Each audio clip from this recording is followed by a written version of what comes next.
সুপ্রিয় শিক্ষার্থীবৃন্দ, বজরা বহুমুখী উচ্চ বিদ্যালয় কর্তৃক পরিচালিত অনলাইন ক্লাসে সবাইকে স্বাগত। আমি রবীন্দ্র প্রসাদ দেবনাথ। আজকে নবম শ্রেণীর বাংলা প্রথম পত্রের কবিতা নিয়ে তোমাদের সাথে আলোচনা করব। গত ক্লাসে আমি এই কবিতাটা বিশেষ করে তোমরা বোর্ডে দেখতে পাচ্ছ। কবিতার নাম কপোতাক্ষ নদ, কবি মাইকেল মধুসূদন দত্ত।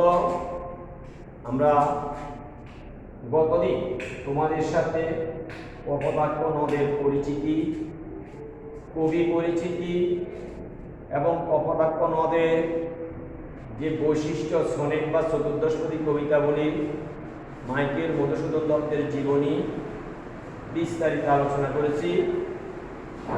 আমাদের এই কবিতাটি শিক্ষা মন্ত্রণালয় কর্তৃক প্রণীত অ্যাসাইনমেন্টের সাথে সম্পর্কিত। এই কবিতার আলোকে তোমাদেরকে বাংলা প্রথম পত্রের অ্যাসাইনমেন্ট করতে দেওয়া হয়েছে। একজন দেশপ্রেমীকে 10টি গুণ প্রকাশ করার জন্য। এই কবিতাটিতে মাইকেল মধুসূদন দত্ত তার শৈশবের স্মৃতিকাতরতার আবরণে দেশপ্রেমের এক উজ্জ্বল দৃষ্টান্ত স্থাপন করেছেন। আমরা এখন কবিতাটি পাঠ করব, তাৎপর্য বুঝবো, তারপরে দেখব সেটা কিভাবে তার দেশপ্রেম প্রকাশ পেয়েছে। আমি কবিতাটি পাঠ করছি, তোমরা মনোযোগ দিয়ে শ্রবণ করবে। সতত হে নদ তুমি পড়ো মোর মনে, সতত তোমার কথা ভাবিয়ে বিরহে। সততে জামতি লোক নিশার স্বপনে, শুনে মায়া মন্ত্রধ্বনি। তব কল কলে জুড়াই এই কান আমি ভ্রান্তির ছলনে। বহু দেশ দেখিয়াছি বহু নদতলে, কিন্তু এই স্নেহের তৃষ্ণা মিঠে কার জলে।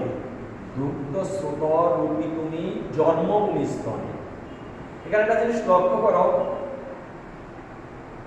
আমরা গতকালকে বলছি চতুর্দশপদী কবিতার অন্তর্গত। এটা চতুর্দশপদীর বৈশিষ্ট্য আমি বলছি। প্রথম 6 চরণে এটাকে বলা হয় স্পষ্ট।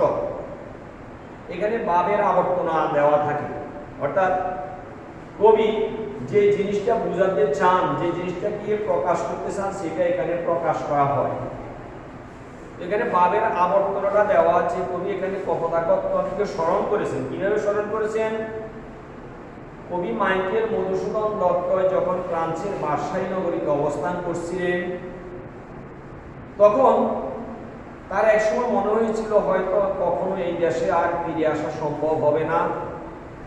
তখন তিনি তার শৈশবের সেই স্মৃতি বিজড়িত কপোতাক্ষ নদ, যে নদকে তিনি মায়ের সাথে তুলনা করেছেন, সেই কপোতাক্ষ নদকে স্মরণ করে তিনি তার মনের আকুতি প্রকাশ করেছেন এভাবে, সতত হে নদ তুমি পড়ো মোর মনে, সতত তোমার কথা ভাবিয়ে বিরহে।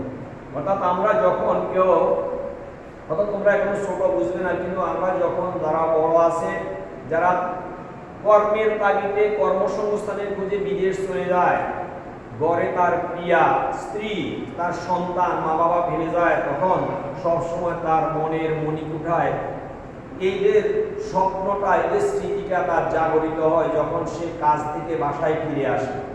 তো মাইকেল মধুসূদন দত্তের স্মৃতিটা এমনভাবে জেগে উঠেছে, তাই তিনি তাকে স্মরণ করছেন, হে নদী সব সময় তোমার কথা আমার মনে পড়ে। এই নির্জন একাকী নির্জন দেশে দূরদেশে বসে তোমার কথা আমার মনে পড়ে, আমি সব সময় তোমাকে স্মরণ করি।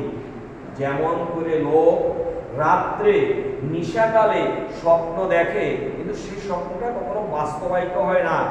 কবিও ওই রাত্রের নিশার স্বপ্নের মতো সব সময় মনে হয় যে কপোতাক্ষ নদের কল কল ধ্বনিটা তার কানে ধ্বনিত হচ্ছে। মনে হয় যে কপোতাক্ষ নদ তার পাশ দিয়ে প্রবাহিত হয়ে যাচ্ছে, তার কানে এই ধ্বনিটা অনবরত প্রতিধ্বনিত হচ্ছে।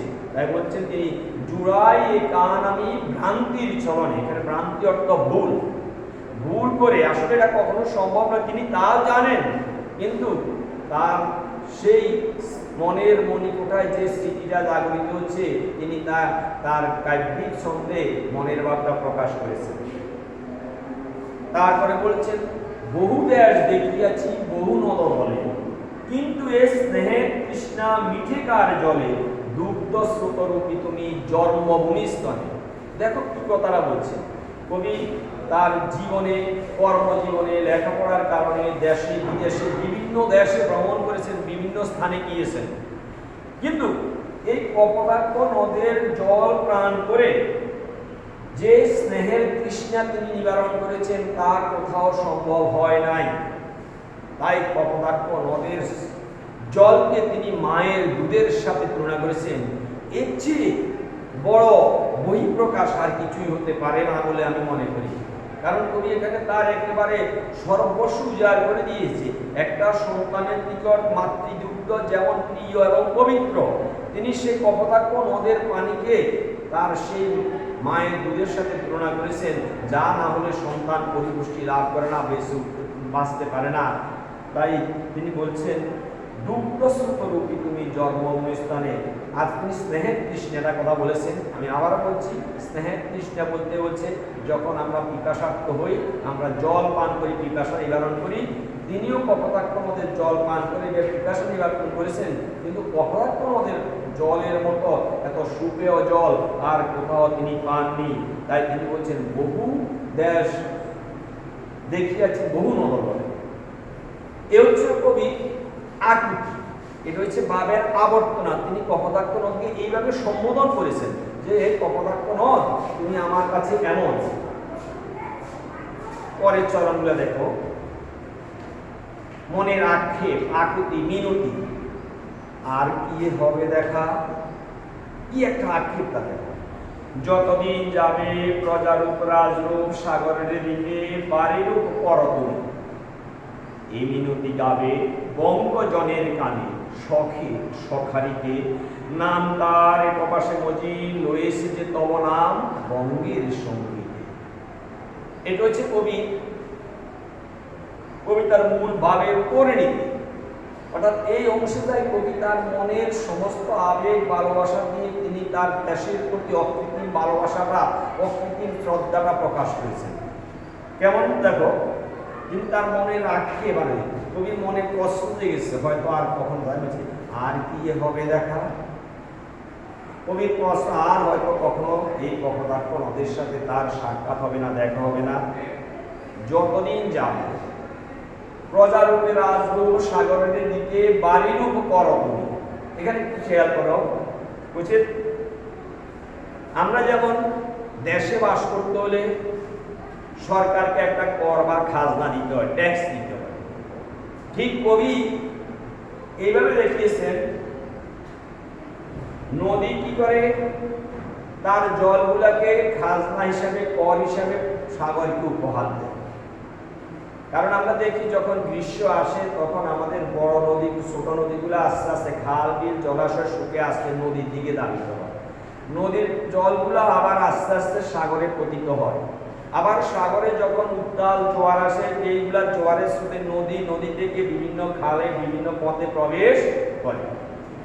তো এখানেও দেখানো হয়েছে যে কপোতাক্ষ নদ কবিতা থেকে হচ্ছে বাড়িরূপ কর তুমি।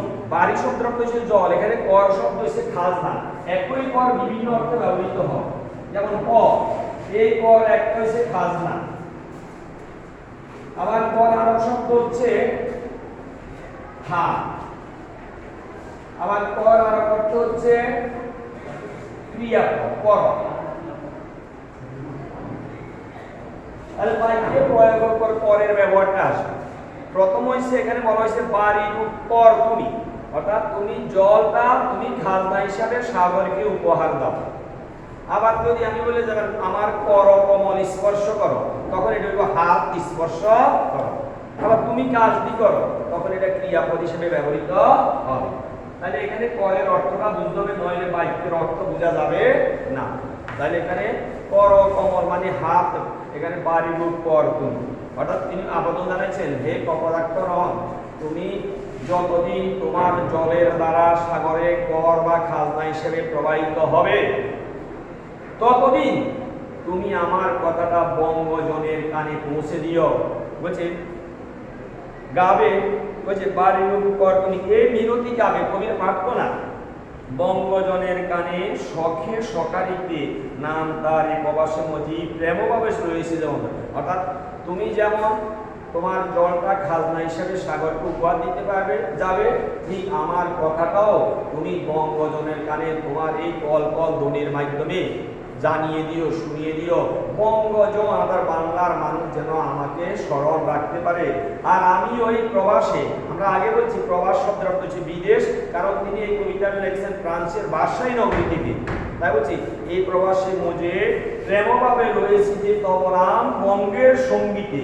তিনি তার এই আকুতিটা জানিয়েছেন, হে কপোতাক্ষ নদ, তুমি যতদিন প্রবাহিত হবে, তোমার জলের দ্বারা স্রোত দ্বারা যতদিন চলতে থাকবে, ততদিন আমার কথাটা তুমি তোমার এই কল ধ্বনির মাধ্যমে বাংলার জনগণের কাছে পৌঁছে দিবে। আমিও বাংলাকে কি করি, আমার বাংলার সঙ্গীত হিসাবে, যেমন আমাদের জাতীয় সঙ্গীত একটা আছে, এই সঙ্গীতের মাধ্যমে আমাদের দেশপ্রেম জাগ্রত হয়, আমাদের মৌলিক চেতনা জাগ্রত হয়। তো কবি বলছেন যে এই কবিতায় তিনি বঙ্গজনের বঙ্গের সঙ্গীতে তিনি বাংলাকে স্মরণ করছেন। তাহলে আমরা কি বুঝলাম কবিতার এখানে একটা বৈশিষ্ট্য লক্ষ্য করো। আমরা বলছি কপোতাক্ষ নদটি চতুর্দশ পদের কবিতা বলি। চতুর্দশ পদের কবিতার প্রথম বৈশিষ্ট্য হচ্ছে প্রথম আস্তরণে অষ্টক, শেষ সরণে ষষ্ঠক। অষ্টকে ভাবের আবেদনা থাকে, ষষ্ঠকে তার পরিণতি বা মিল থাকে। তো আমরা দেখতে পাই কপোতাক্ষ নদের প্রথম 8টি চরণের মধ্যে কবি তার আকুতি, তার মিনতি, তার প্রার্থনা সমস্ত কিছু উপস্থাপন করেছেন কপোতাক্ষ নদের নিকট, এবং শেষ চরণে এসে তিনার মিল দেখিয়েছেন। তাইলে এই কপোতাক্ষ নদটা আমাদের চতুর্দশী কবিতার সম্পূর্ণ বৈশিষ্ট্য, এখানে সংগতিপূর্ণ। অতএব একটা চতুর্দশপদী কবিতা বলি, ইংরেজিতে যাকে বলে সনেট, এবং তার একটা অন্তমিল লক্ষ্য করা হয়। তাহলে আমাদের এখানে মোট সৃজনফলটা কি হলো, অর্থাৎ এখানে আমরা আমাদের শৈশব স্মৃতিটাকে স্মরণ করব, আমাদের বাড়ি, মা বাবা, প্রতিবেশী যে যেখানে থাকি না কেন তাদের প্রতি আমাদের স্মৃতিটা জাগ্রত হবে। দ্বিতীয়ত, আমরা আমাদের দেশকে ভালোবাসবো, দেশের প্রতি আমাদের আন্তরিকতা, মায়া, মমতা সব কিছু আমরা প্রকাশ করব। তাই আমাদের এই পাঠের সাথে সঙ্গতিপূর্ণ একটা সৃজনশীল কাজ তোমাদের দেওয়া আছে, যে একজন দেশপ্রেমীকে 10টি গুণাবলী 10টি বাক্যে প্রকাশ করে। এই ব্যাপারটা নিয়ে আমি একটু বলি তোমাদেরকে। দল বাক্য বলছে এখানে 10টা বাক্য লিখবা, তুমি এটাই যথেষ্ট নয়। তুমি 10টা গুণাবলী চিহ্নিত করো, চিহ্নিত করে এগুলোর উপর ব্যাখ্যা দেয়। আর অ্যাসাইনমেন্ট যেটা বলা হয়েছে, অ্যাসাইনমেন্ট করার ক্ষেত্রে একটু খেয়াল করবে, এটা হচ্ছে তোমার গবেষণাধর্মী কাজ। এটা একটু উপরের শ্রেণীতে ছিল, এখন যেহেতু তোমাদের নিয়ে এসেছে, এখানে প্রথমে তোমরা একটা ভূমিকা দিয়ে দেশপ্রেমিক কাকে বলে, দেশপ্রেমটা কি। যেমন আমরা বলি যে দেশকে ভালোবাসে, দেশের জন্য নিজের জীবন উৎসর্গ করতে, দেশের কল্যাণের জন্য সবকিছু ত্যাগ করতে পারে, সেই দেশপ্রেম। দেশপ্রেম ইমানের অঙ্গ। এই ভূমিকাটা নিয়ে আসবা প্রথমে, ভূমিকা নিয়ে এসে একজন দেশপ্রেমিকের যে গুণ, তার একটা গুণ হচ্ছে দেশকে ভালোবাসা, সততা, ন্যায়পরণতা, আন্তরিকতা, মানুষের প্রতি ভালোবাসা, দেশ ও রাতের জন্য নিজের সর্বস্ব উৎসর্গ করা। তারপরে দেশের যে কোনো বিপদে নিজে ঝাঁপিয়ে পড়া, বিষম আন্দোলন। যেমন আমরা উদাহরণস্বরূপ দেখতে পারি ব্রিটিশ বিরোধী আন্দোলনে বাংলার জনগণ অংশগ্রহণ করেছিল, ভাষা আন্দোলনে অংশগ্রহণ করেছিল, শিশুদের ছাত্র আন্দোলনে অংশগ্রহণ করেছিল। এইভাবে একজন দেশপ্রেমিক তার বিভিন্ন অবদানের মাধ্যমে দেশের উপকারে বা কল্যাণে নিয়োজিত হতে পারে। তো এইভাবে তোমরা আমাদের বিভিন্ন বই আছে, পত্রপত্রিকা আছে, বিভিন্ন মিডিয়া আছে, মাধ্যমে তোমরা জেনে সুন্দরভাবে এই উত্তরটা উপস্থাপন করবে। এটা আমি মনে করি একেবারে সহজ, নবম শ্রেণীর জন্য এটা একটা সহজ একটি প্রশ্ন হয়েছে বাংলায় প্রথম তো এই কারণে সহজ হয়েছে।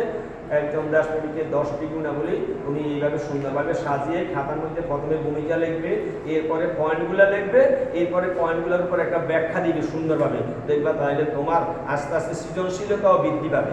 তাহলে অ্যাসাইনমেন্ট করার জন্য তোমাকে দিচ্ছে মূলত চাই লেখার জন্য না, দেখে লেখার জন্য না, অর্থাৎ তোমার সৃজনশীলতা যেন বৃদ্ধি পায়। তো সবাইকে ধন্যবাদ। আগামী দিন আমরা আবার তোমাদের সাথে দেখা হবে, নতুন ক্লাস নিয়ে নতুন পাঠ নিয়ে আমি আসবো। ধন্যবাদ।